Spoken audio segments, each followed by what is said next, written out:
Muy bien, buenos días a todos ustedes. Pues voy a empezar presentando un poco de mi propia experiencia en el sector.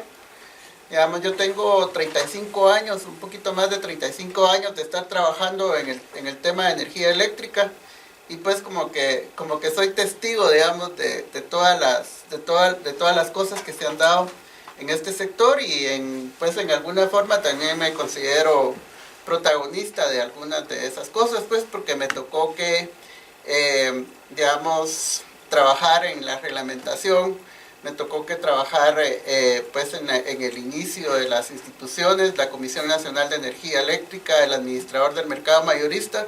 Entonces sí he sido también un poco protagonista, pero a la vez, digamos, testigo de lo que ha pasado en los últimos años, en los últimos, diría, 25 años aproximadamente, digamos, de historia del sector eléctrico. ¿Qué es lo que vamos a hablar un poco, digamos, de la historia como tal?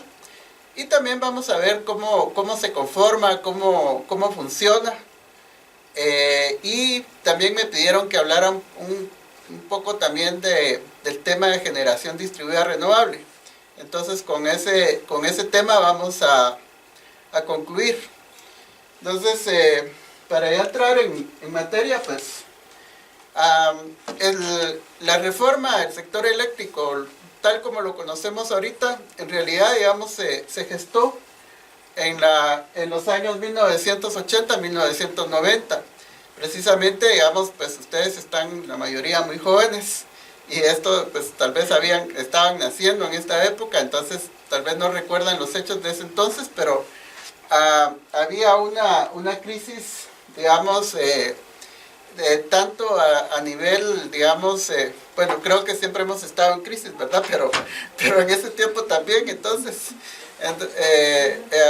había una crisis, digamos, con respecto a la deuda de Guatemala, digamos, sin posibilidades de que el gobierno pudiera invertir en infraestructura. Digamos, pues, en ese entonces habían iniciado algunas plantas grandes, algunas plantas hidroeléctricas grandes que vinieron a dar una contribución, pero cuando recién iniciaron también tuvieron fallas de funcionamiento. Entonces como que tampoco creían, digamos, en lo que pudiera hacer el Estado con respecto a la infraestructura de energía eléctrica. Pues creo que esto es una constante, digamos, también. La crisis fiscal, digamos, del gobierno en esas épocas, el déficit de las empresas públicas, básicamente la mayoría han sido, en esa época eran deficitarias, creo que ahora también. Y obviamente pues sí había un primer intento de hacer cambios de política, ¿verdad? Porque básicamente en esa época pues toda la infraestructura eléctrica estaba a cargo del Estado. Digamos, era el gobierno a través del Instituto Nacional de Electrificación el que, digamos, realizaba las obras de infraestructura del sector eléctrico. Y por ese entonces, digamos, también se comenzó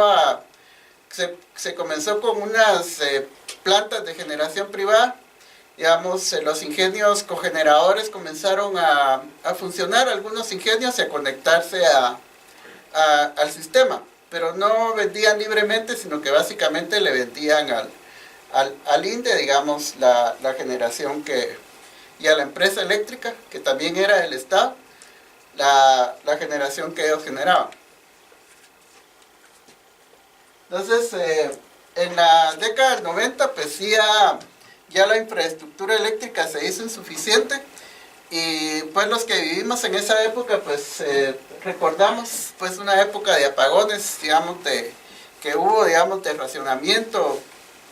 Por ahí por el año 92, digamos, habían racionamientos de energía, que es algo que hace ratos, digamos, ya no se da en nuestro país, ¿verdad? Digamos, hace muchos años que no tenemos un racionamiento, pero en ese entonces, pues, estaba la infraestructura en tal estado que fue necesario, digamos, que se decidieran racionamientos y pues racionamientos que eran programados y que pues digamos durante mucho tiempo estuvieron afectando todo tipo de actividad, ¿verdad?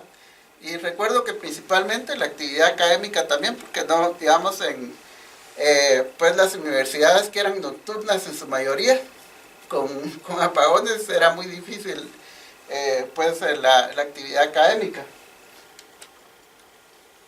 Entonces, en el año 96, pues se inició, digamos, con el nuevo marco regulatorio, lo que le dio, digamos, paso al sector tal como lo conocemos ahorita, ¿verdad? Que básicamente, pues, en la historia, lo que se identifica es el 21 de noviembre de 1996, cuando, digamos, se publica el decreto 9396, que es la Ley General de Electricidad. Entonces, lo fundamental de esta ley, o lo que hizo el cambio realmente, es que pues la ley le permitía a los inversionistas privados, digamos, poder también, digamos, realizar obras de infraestructura eléctrica, y pues daba un marco regulatorio nuevo para que se pudiera, digamos, realizar las transacciones de electricidad de una manera más libre, y que no fuera el Estado el único comprador, sino que pues que la comprara el que la necesitaba. Y pues eso fue una cosa bien fundamental, digamos, en cuanto a lo que hizo la ley, ¿verdad? Entonces, básicamente es la participación a la inversión privada, ¿verdad? La comercialización, y a lo que en ese entonces se llamó la liberación del mercado eléctrico, ¿verdad? Y también pues se crearon algunos mecanismos de competencia para que pues el mercado funcionara, pues también como otras actividades económicas que había en el país. Entonces, otra cosa importante de la ley fueron la creación digamos, de toda la institucionalidad, digamos, que traía aparejada, digamos, pues el funcionamiento de este mercado. La Comisión Nacional de Energía Eléctrica, que es el ente regulador y donde yo actualmente trabajo, y el administrador del mercado mayorista. Digamos, estos empezaron su actividad en el año 97 y en el año 98. Y una cosa bien importante, digamos, también que sucedió en ese entonces, fue en el tema de tarifas. Digamos, en el tema de tarifas, pues hasta ese entonces, digamos, la decisión de las tarifas la tomaba el gobierno, y el gobierno de turno pues la tomaba en base a decisiones, digamos, de tipo político, ¿verdad? Digamos, pues no era un costo real de la energía eléctrica, sino que pues era, digamos, si quería quedar bien, o en fin, digamos, si era año eleccionario, o muchas cosas de ese tipo que influían a la hora de la decisión. Y pues básicamente lo que se hizo fue que, digamos, los costos de la energía eléctrica pues se pasaron a la tarifa ahora. Entonces, digamos, lo que se paga en la tarifa de energía eléctrica son los costos reales que pues significa producirla, transportarla, distribuirla. Esos son lo que se integra ahora como tarifa. Y dentro de las cosas que también se hicieron en ese entonces, pues estuvo la venta de acciones de la EXA y el INDE. Digamos, se privatizaron la EXA, se vendió las acciones de la EXA, que en su mayoría eran del Estado. El Estado las vendió digamos, pues vendió las empresas como tal, la mayoría accionaria que tenía, y pues se volvieron completamente de capital privado, ¿verdad? Digamos, el Estado ya no tiene acciones en la empresa eléctrica, sino que ahora es totalmente de capital privado. Y en el caso del INDE, pues ahí también privatizaron áreas importantes, digamos, toda la distribución de energía la privatizaron, y pues básicamente se quedaron con la generación de energía y la transmisión de energía eléctrica.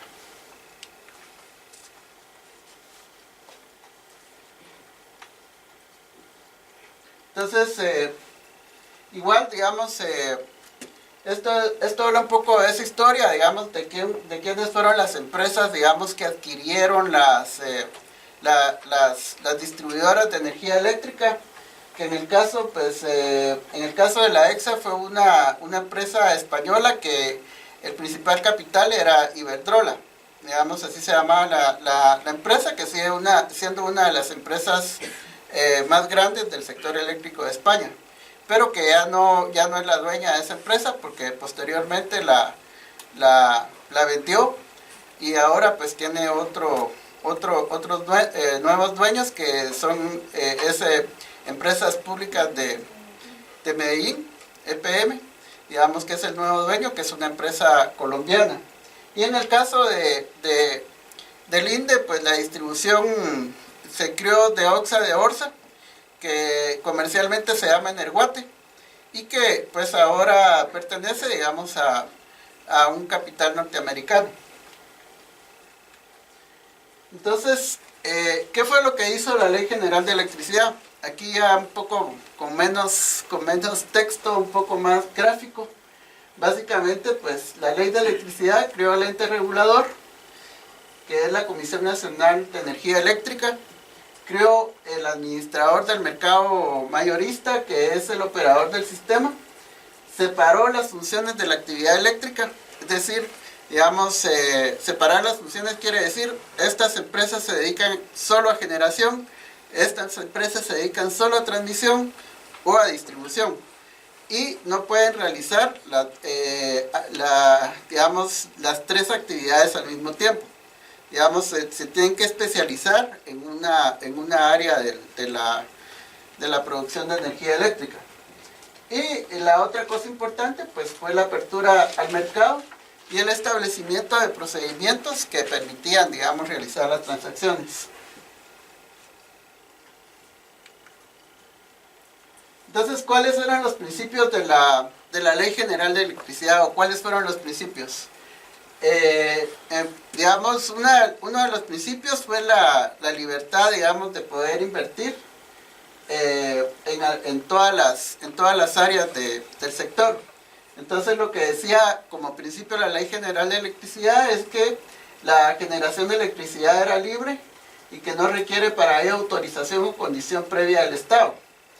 Digamos, esto es relativo, ¿verdad? Porque cuando es libre, pero sí tiene que pedir autorización cuando hay uso de bienes de dominio público, como el caso de las hidroeléctricas, ¿verdad? En ese caso, pues digamos, las empresas sí tienen que pedir una autorización porque, digamos, pues están haciendo un uso que es bien del Estado, entonces por eso sí tienen que pedir autorización. Pero digamos, si fuera otro tipo de generación, una generación térmica, una cosa así, pues no necesita una autorización del Estado como tal para operar.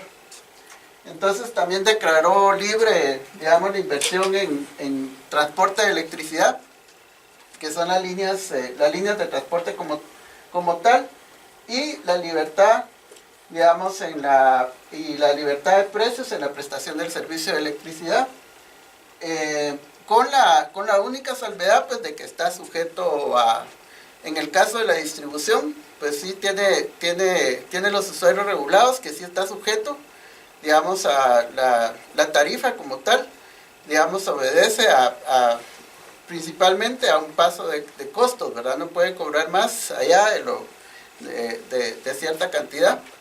Pero digamos, en el caso de que eso es para los usuarios regulados, pero en el caso de comercializadores, como vamos a ver en grandes usuarios, pues ellos sí pueden pactar libremente lo que cobran. Entonces, para hablar un poquito de las instituciones, digamos, vamos a hablar de la Comisión Nacional de Energía Eléctrica. Básicamente, digamos, la Comisión Nacional de Energía Eléctrica son 3 comisionados, digamos, tiene un directorio de 3 miembros que vienen a propuesta del Poder Ejecutivo. de los agentes del mercado eléctrico y de los rectores de las universidades del país. Digamos, esos son los de donde vienen, digamos, los que proponen a los comisionados para integrar el directorio. En lo particular, pues yo he estado digamos, pues propuesto por las universidades ya en un par de ocasiones y por los agentes del mercado mayorista también para integrar ese directorio. Pero la decisión final la toma el presidente de la República y obviamente pues él la tomará en base pues a quien le parece que es la persona que le tiene confianza dentro del directorio. Digamos, es una decisión política. Dentro de las funciones de la comisión, pues está esta, además de otras que están, digamos, determinadas en las normas, pero estas son las principales, digamos, cumplir y hacer cumplir la ley. Una bien importante es proteger los derechos de los usuarios. Digamos, la comisión tiene su gerencia de fiscalización, que pues revisa, o mejor dicho, supervisa el accionar de las distribuidoras con su relación con los usuarios. Y pues ahí es donde, digamos, pues se está, digamos, pueden irse ustedes a poner sus denuncias cuando no los atienden bien las distribuidoras, ¿verdad? Digamos, ese es un papel de la comisión también, de Comisión Nacional de Energía Eléctrica también. Pues en cierta forma también tiene como una tarea importante permitir la libre competencia. Digamos, esto es un poco más difícil de establecer qué es exactamente o qué acciones tiene que tomar uno para permitir la libre competencia, pero básicamente lo que ha hecho la comisión es promover, digamos, que haya oferta, que haya generación, que hayan varios transportistas, en el caso de las distribuidoras, pues son las que hay, pero básicamente lo que se ha hecho es pues tratar de que ingresen más actores para que exista esa competencia. La otra cosa importante es la emisión de normas técnicas. La Comisión Nacional de Energía Eléctrica emite las normas técnicas y pues las normas al final pues permiten varias actividades también, como vamos a ver si nos da tiempo por aquí, en el caso de generación distribuida renovable, que es una norma que emitió la comisión y que permitió la actividad de los generadores distribuidos renovables y otra cosa bien importante, los usuarios autoproductores. El administrador del mercado mayorista, pues básicamente es el que opera, el operador del sistema eléctrico. Digamos, ahí es donde está el centro de control de todo el sistema eléctrico de Guatemala. Pero otra cosa bien importante es que también ahí es donde digamos, se contabilizan las transacciones y se realizan las transacciones en el sector eléctrico. Entonces, digamos, ellos pues tienen la coordinación de operación, pero también las transacciones.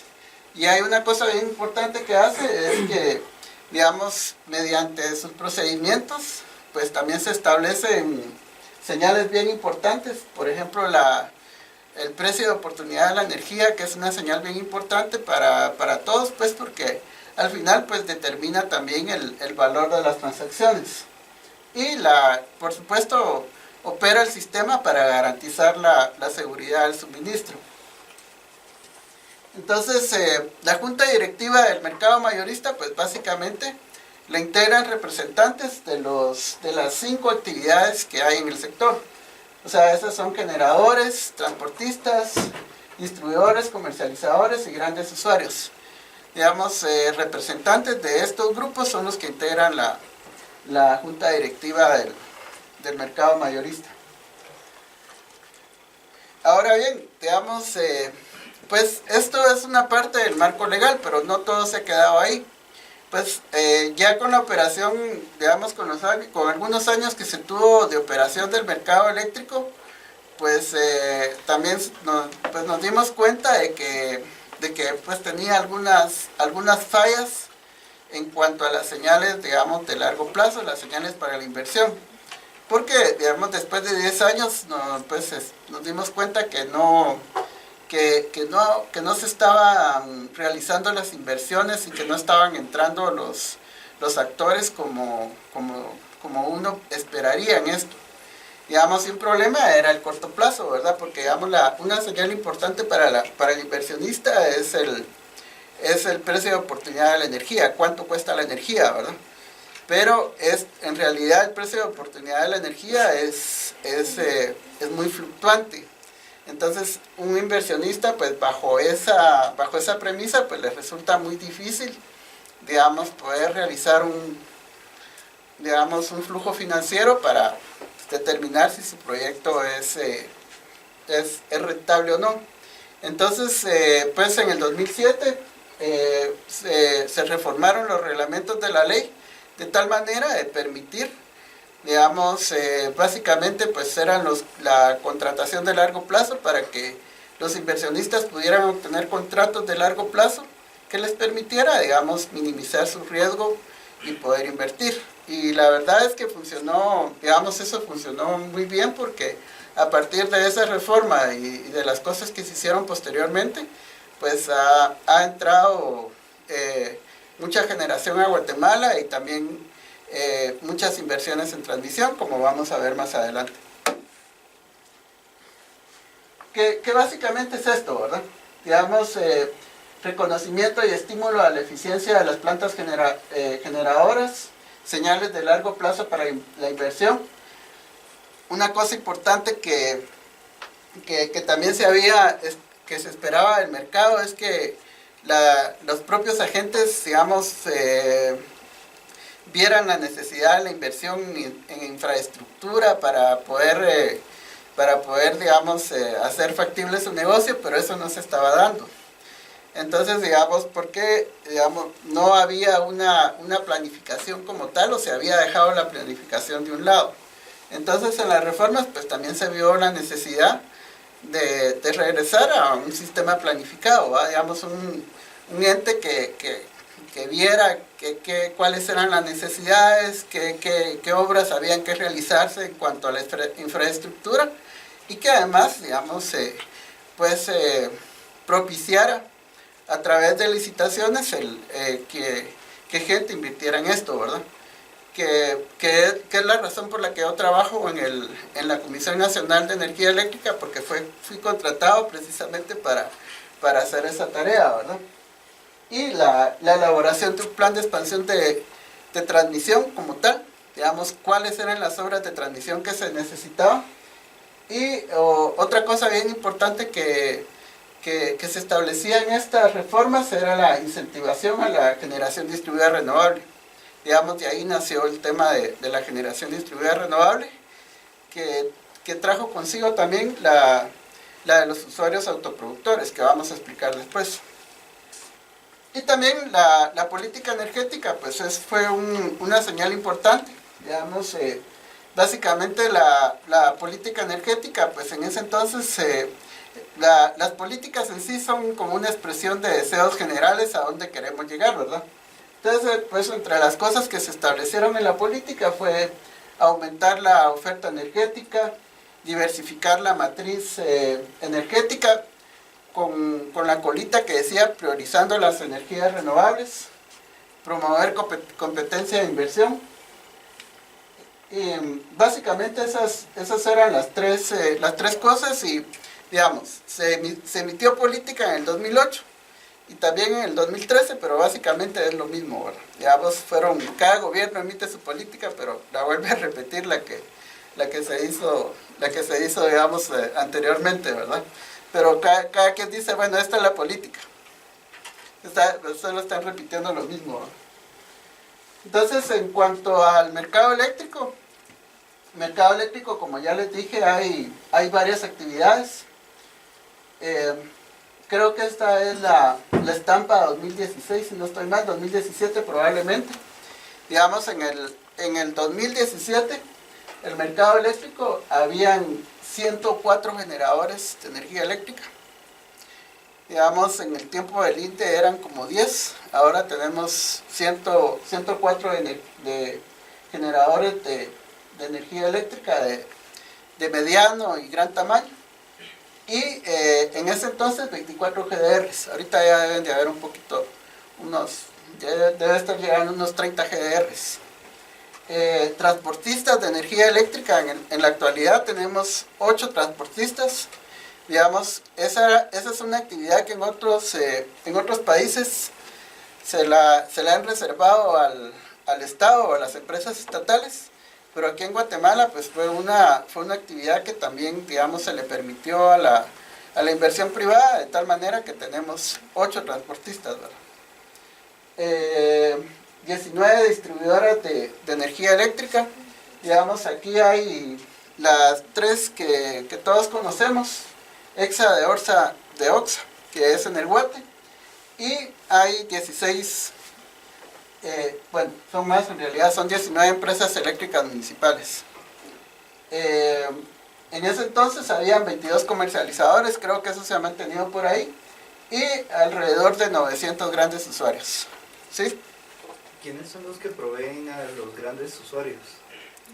Generadores, digamos, generadores a través de comercializadores. Digamos, la actividad de comercialización es una actividad, digamos, especial, porque básicamente el comercializador no tiene infraestructura, ¿verdad? Sino que es alguien que le compra un generador y le vende a un gran usuario. Digamos, para eso están los comercializadores básicamente.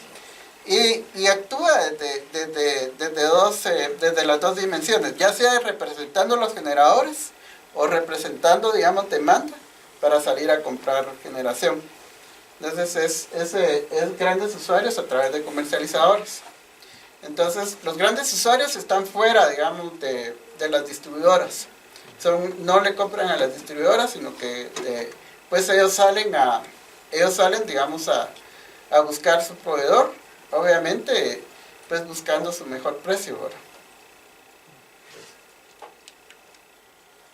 Entonces, pues aquí lo voy a explicar un poquito cómo funciona el mercado.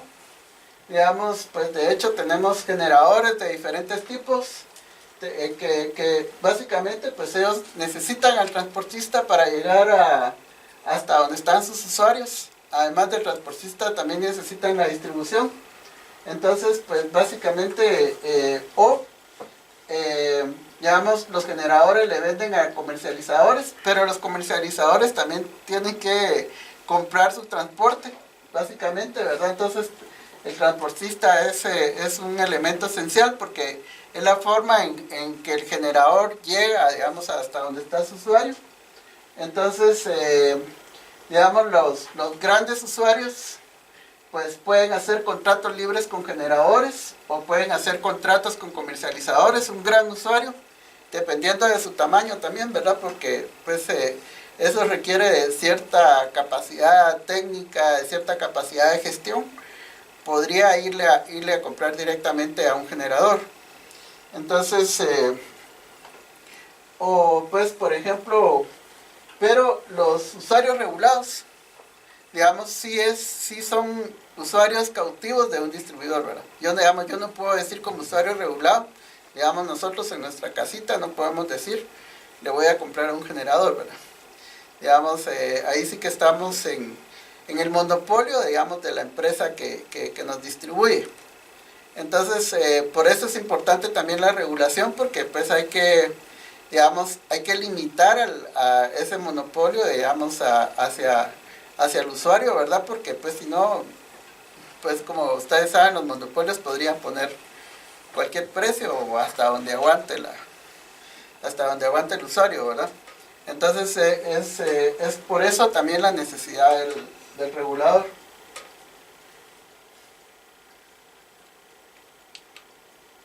Digamos, aquí está un poco más esquematizado, digamos, ya sin las figuritas, ¿verdad? Y también hablando un poco más de algunas otras cosas que se podrían hacer.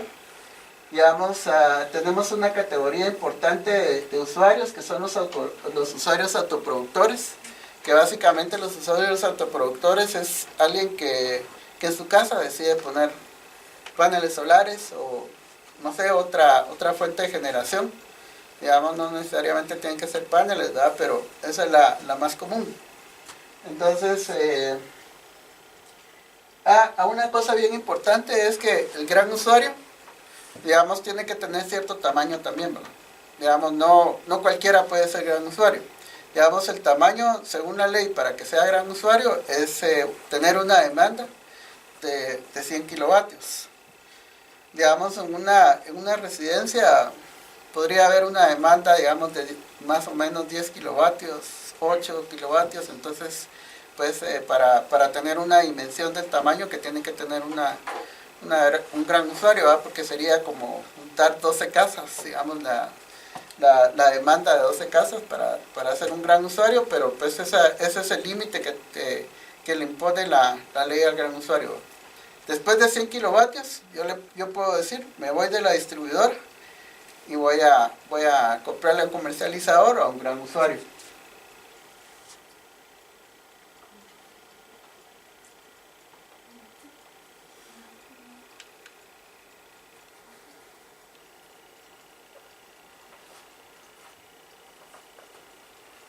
Con relación ¿sí? Sí, entonces las empresas eléctricas municipales, por ejemplo, tienen que cumplir con este requisito de tener el número de usuarios para poder...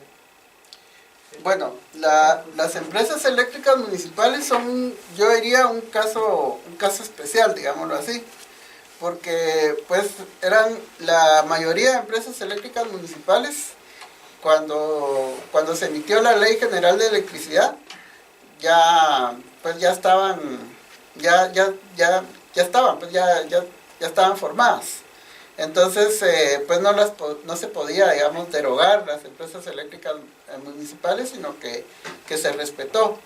Ahora, son muy pocas las empresas eléctricas municipales que llegan, digamos, al límite para ser un distribuidor en el mercado mayorista, ¿verdad? De hecho, digamos, la mayoría de empresas municipales la sigue suministrando el INDE, ¿verdad? El INDE es el que le suministra energía a estas empresas, porque es el único que pues tienen algunos problemas con los pagos de energía. Pues a cada rato oímos lo de la empresa eléctrica de Quetzaltenango en las noticias, ¿va? Digamos, de sus problemas financieros que tiene, o Huehuetenango, Puerto Barrios, etcétera, que son las empresas que hay, pero son casos especiales porque ya estaban cuando la ley se hizo, ¿verdad? Y realmente sí ha sido un poco, pues, es el INDE el que básicamente se ha encargado de las empresas eléctricas municipales, porque sí estarían afectando la solvencia del mercado si estuvieran participando, ¿va? Porque, digamos, tienen problemas financieros como la mayoría de empresas que el Estado maneja. Entonces, para hablar un poquito, veamos, la empresa eléctrica pues está operada por las empresas públicas de Medellín. Su número de usuarios son 1.200.000 aproximadamente. Y la otra empresa es Energuate, con Deoxia de Orza, pues que tiene aproximadamente 1.700.000 usuarios. Entonces, digamos, en términos generales, somos usuarios de energía eléctrica. Somos alrededor de 3.300.000, 3.400.000 en este momento.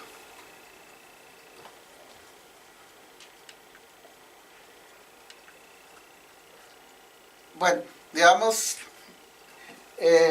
para poner algunos números de lo que significa el subsector eléctrico, pues esto pues tiene muchos más, por supuesto.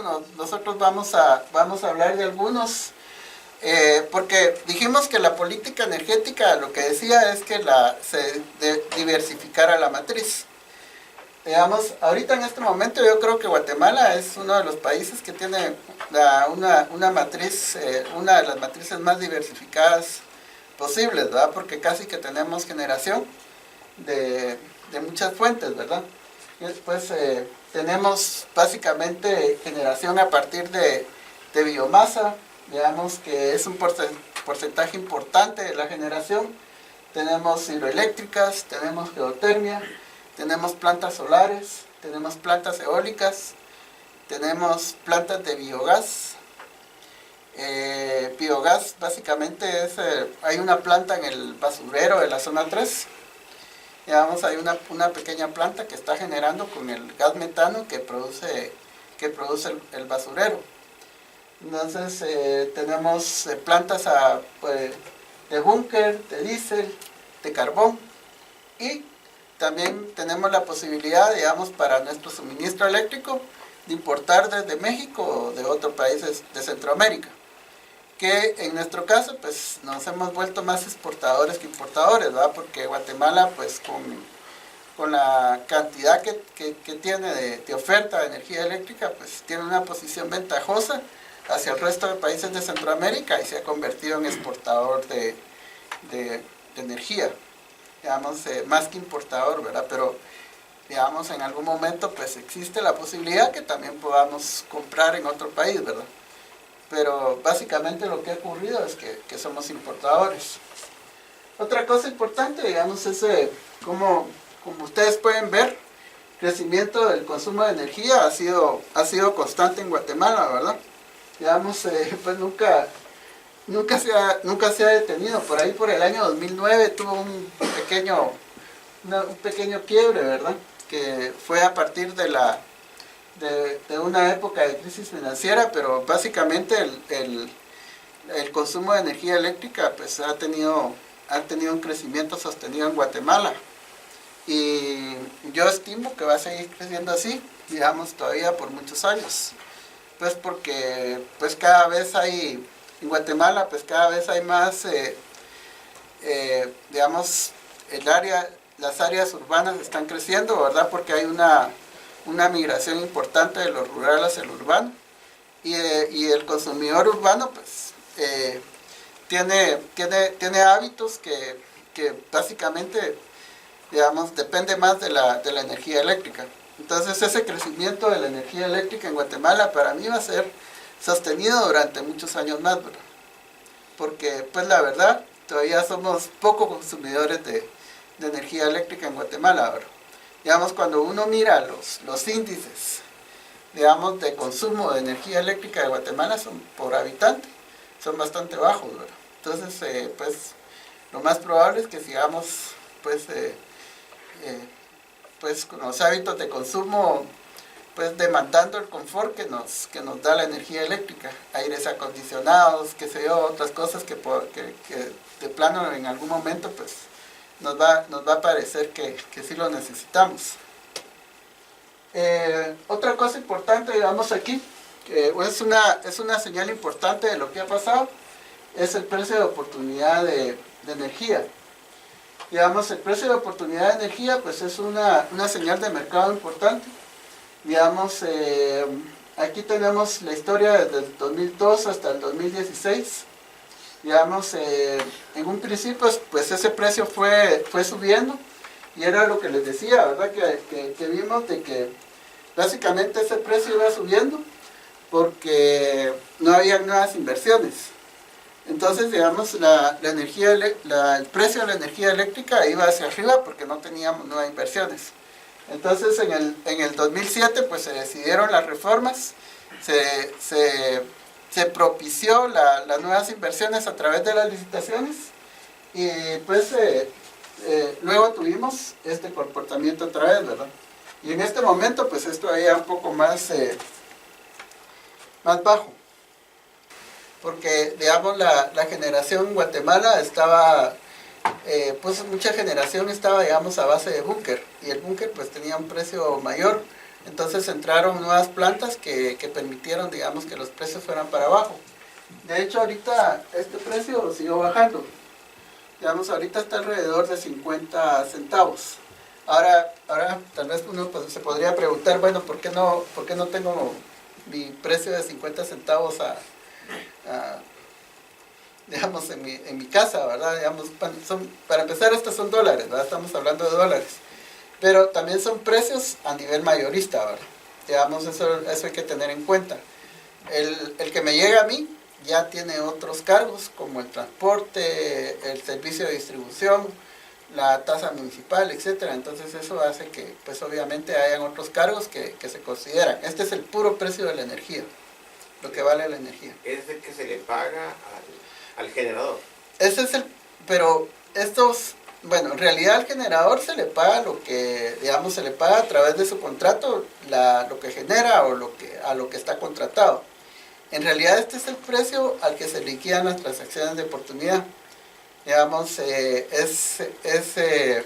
digamos, lo que queda en el mercado después de que, digamos, se liquidan los contratos, y para poder cerrar los contratos, digamos, la energía se liquida a este precio. Digamos, a 50 centavos, 71 centavos. Entonces, es un precio más bien, digamos, de referencia. O sea que son precios de lo que no está dentro del contrato, digamos. Sí, de lo que no está dentro del contrato. Básicamente, digamos, nosotros tenemos un mercado de contrato. Miren, digamos, realmente del mercado mayorista hay muchas aristas y muchas cosas que podríamos platicar, ¿verdad? Cómo funciona el mercado de contratos, cómo funciona el mercado de oportunidad, cómo funciona el mercado de potencia, etcétera. Hay cosas que tal vez habría que explicar de eso con más detalle, pero que obviamente, digamos, dentro de las limitaciones de tiempo que tenemos ahorita, no vamos a poder entrar en eso, ¿verdad? Entonces, pero pues sí me gustaría en algún momento, pues, si estuvieran interesados, pues también hablar propiamente de cómo funciona el mercado mayorista con mayor detalle, ¿verdad? Porque sí tiene más implicaciones que lo que uno puede explicar en la limitación de tiempo. Bueno, esto ya lo vimos, básicamente también son indicadores de mercado, ¿verdad? Digamos, de cómo ha crecido la capacidad. Lo que mirábamos anteriormente era el consumo, ahora miramos la capacidad, la evolución de la capacidad. Básicamente, pues ahí miramos, digamos, cómo fue creciendo, cómo ha ido creciendo en los últimos años, que fue cuando ya entraron los proyectos, digamos, como producto de las reformas del 2007 y 2008 y las licitaciones que se realizaron. Entonces, básicamente, pues eso es lo que tenemos, digamos, como evolución de la capacidad. Y lo que es bien importante aquí, digamos, la diversidad de oferta, digamos, de generación de diferentes tecnologías que hay ahora, ¿verdad? Ya no lo vamos a ver con detalle porque pues ya lo vimos anteriormente. Entonces, hablaba de las licitaciones. Digamos, esto es algo que ha hecho la Comisión Nacional de Energía Eléctrica, digamos, a partir del año 2008, digamos, tomó varias acciones para que todo esto que les he contado fuera posible, ¿verdad? Básicamente fue el tema de las licitaciones. Se hicieron licitaciones de transporte para aumentar la capacidad de transporte, y también se hicieron licitaciones de compra de energía para aumentar la oferta de generación, ¿verdad? Entonces esas acciones, pues, digamos, aquí hay algunas de las que se hicieron, ¿verdad? Las licitaciones que le llamaron PEC 1 2010, PEC 3, las licitaciones de transporte, y obviamente, pues, esto es algo que va a continuar, digamos que tiene que continuar para poder seguir poder ir propiciando la expansión del transporte. Aunque les digo que en este momento, digamos, las licitaciones fueron tan exitosas, digamos, y entró tanta oferta de generación, que la verdad es que van a pasar unos años para que vuelva a haber una necesidad, digamos, así fuerte otra vez de generación. Pero eso también nos ha traído algunos beneficios, puesto que nos ha traído una estabilidad de precios, una baja de los precios, digamos, de energía eléctrica, que, digamos, pues uno no lo percibe, pero la factura de la EXA, por ejemplo, que son la mayoría de los que estamos aquí con toda seguridad, digamos, tuvo una reducción entre el 40 y el 50% de lo que era anteriormente el precio de la energía. Digamos, con estas acciones, ¿verdad? Y pues la otra cosa importante es que, pues no sé, tal vez ha habido algún apagón, pero tenemos muchos años que no hay un apagón general, digamos, en Guatemala. Un apagón, digamos, que abarque toda la... Obviamente siempre hay un circuito en una casa, etcétera, pero básicamente pues esto ha sido por las acciones que ha tomado la Comisión Nacional de Energía Eléctrica. Ok, tal vez los últimos 10 minutos voy a hablar de la normativa de generación distribuida renovable y su aplicación a sistemas fotovoltaicos, básicamente, ¿verdad? Digamos, como les dije, la comisión pues actúa a través de la emisión de la normativa. Esta fue una normativa que se emitió en el año 2008, la norma técnica de generación distribuida renovable y usuarios autoproductores con excedente de energía. Digamos, en el año 2008 cuando la emitimos, realmente, digamos, en ese momento la tecnología solar todavía tenía un precio muy alto, digamos, era, pues ya se daba en el mundo, pero los precios, digamos, que tenía la energía solar, la tecnología para generar con energía solar, eran muy altos. De hecho, los países que tenían energía solar, digamos, habían logrado la introducción de la energía solar dándole subsidios a los que compraban paneles solares, ¿verdad? Entonces, esa era una parte, digamos, de las políticas que en ese momento se daban. Y nos decían, bueno, es que si usted quiere energía solar, necesita subsidiarla, necesita, digamos, que pues pagarle al generador solar para que genere. Pero obviamente Guatemala no se puede dar esos lujos, ¿no?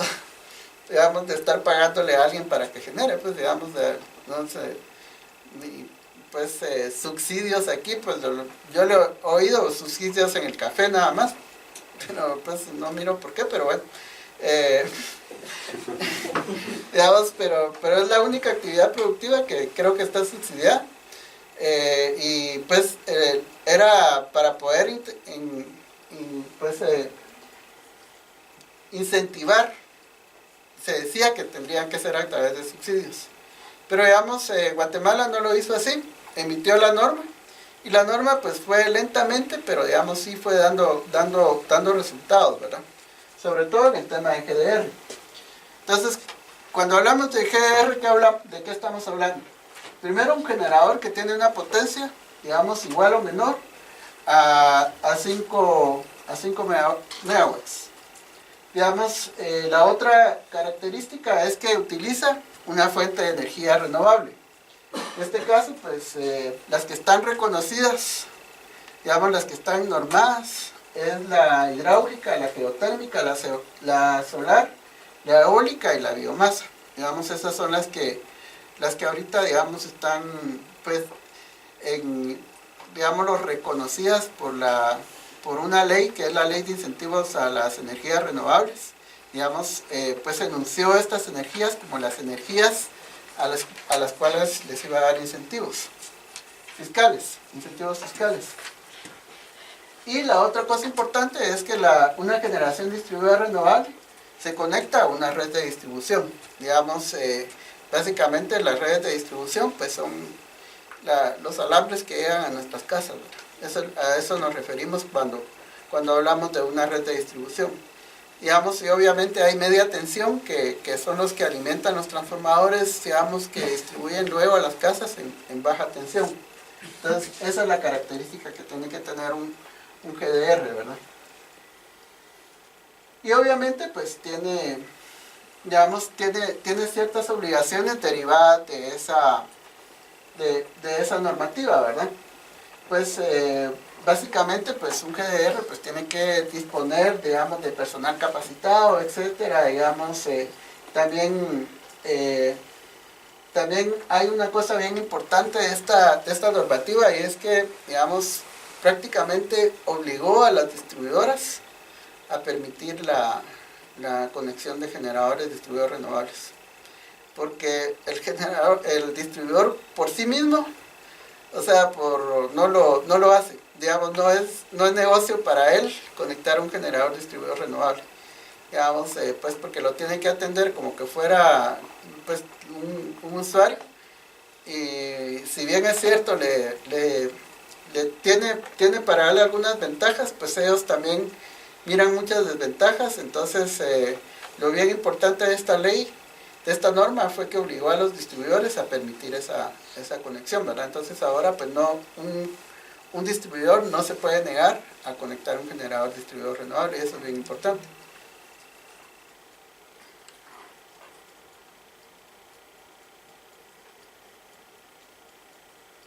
Entonces, pues, entre otras obligaciones que se le daba al GDR, pues obviamente pues él tiene que cubrir los costos para conectarse al sistema de distribución. Eso pues también pues cae por su lógica, pero pues puede ser algo bien importante, porque a veces es necesario realizar ampliaciones, digamos, dentro del sistema de distribución, porque los generadores son muy grandes.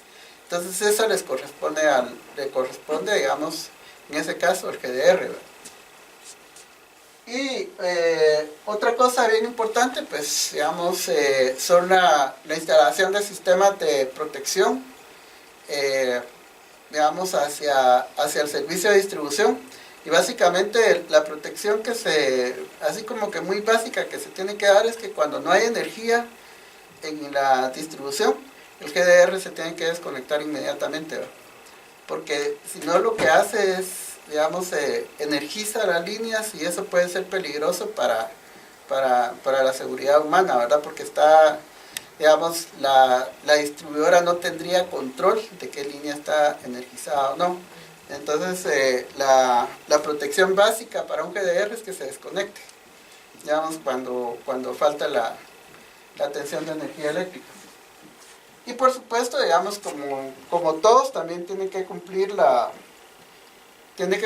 con toda la normativa de calidad.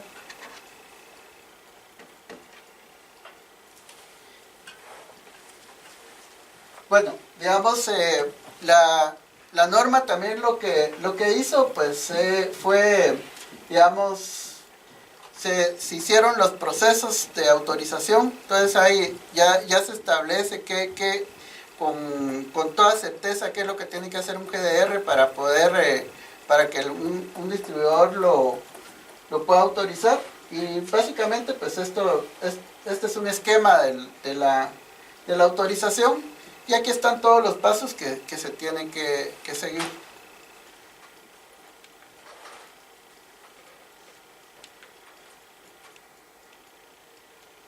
Ahora el otro tema importante es el usuario autoproductor con excedente de energía. Digamos, el GDR es alguien que tiene una generación que quiere venderla, que lo hace con objeto de venderla en el mercado, digamos, de poder ofrecerla en el mercado. Pero un usuario autoproductor es el que tiene, por ejemplo, un panel en su casa, pues para autoconsumo.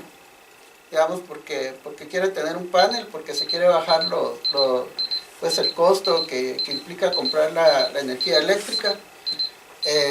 Entonces a eso se refiere un usuario autoproductor. Digamos, en ese tema, pues hay una cosa bien importante que se hizo para que esto fuera posible. Pues bien importante para el usuario autoproductor se estableció un mecanismo que se llama el que en inglés se llama el net metering, que básicamente pues eso sí es una ventaja muy grande para el usuario autoproductor, porque por ejemplo, cuando produce energía eléctrica en las horas del día, que no la consume, que necesariamente la inyecta a la distribución, digamos, porque a esa hora pues nosotros no tenemos consumo en nuestras casas. Entonces esa la puede, digamos, como quien dice, la puede consumir en otra hora. Entonces, digamos, lo que se hace es un neteo entre lo que consume, lo que entrega a la red, y lo que consume. Entonces, digamos, eso sí es una característica bien importante, porque es como que yo tuviera como que pudiera almacenar mi energía para poderla usar después. Pero básicamente, cuando se la entrego al sistema, la estoy almacenando y la uso en otras horas. Entonces esa característica es bien importante, y yo creo que es realmente lo que da la ventaja de ser un usuario autoproductor, ¿verdad? Porque yo pongo mi panel solar, digamos, pues que genera durante el día, pero en el día no voy a tener mayores consumos, entonces la voy a estar entregando al sistema. pero en la noche, digamos, la consumo para poderla utilizar, ¿verdad? Entonces ese tema es bien importante, lo del neteo, ¿verdad?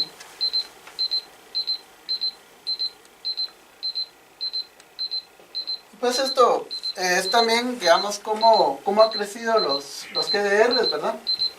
Digamos, pues podemos ver que sí ya hay una cantidad importante de generadores distribuidos renovables, digamos, pues esto era el 2017, 2016, digamos, tenemos 116 megas de capacidad de generadores distribuidos en generadores que son de 1 mega, 2 megas, 3 megas, 5 megas, etcétera. Hay 116 megas. Y pues también podemos ver que vienen de diferentes tecnologías. La mayoría de generadores distribuidos renovables son hidráulicos, pero también hay biomasa y también hay generadores distribuidos renovables en base a tecnología solar. Y también la cantidad de usuarios autoproductores pues ha crecido fuertemente desde que se inició. En este momento tenemos 10 megas aproximadamente, un poquito más en este momento, como 12 megas de usuarios autoproductores, digamos, para unos 1.600, 1.700 usuarios autoproductores, ¿verdad? Digamos que han decidido poner paneles solares y conectarse a la red.